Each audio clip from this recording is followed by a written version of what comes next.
भाई Iran America के युद्ध में ये क्लियर हो चुका है कि ईरान अब इतनी जल्दी हार मानने वाला नहीं है और ईरान कहीं से भी हारता हुआ तो दिखाई नहीं दे रहा है। अब ये आप नहीं कह सकते कि अमेरिका ने ईरान को हरा दिया है। और अगर 1-2 महीने बाद ईरान बुरी तरह से या अमेरिका कुछ ऐसा कर देता है कि बहुत बड़ी बॉम्बिंग कर देता है और ईरान हार मान भी लेता है, तो इसे कहीं से भी हार नहीं माना जाएगा, क्योंकि अमेरिका ने बोला था कि हम 2-4 दिन में ही ईरान को धुआं-धुआं करके इनको सरेंडर करा देंगे, बट ऐसा कहीं से होता हुआ नहीं दिखाई दे रहा है।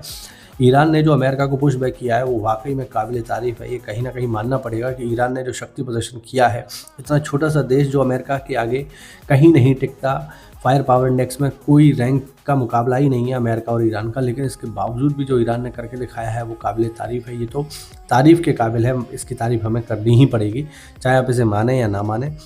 शायद इसी को देशभक्ति की भावना कहते हैं कि जब हमारा देश संकट में होता है तो हम फिर उसके लिए कुछ भी कर गुजरने से पीछे नहीं हटते हैं। और पूरी दुनिया को ये भी समझ में आ गया है कि जो देश अमेरिका के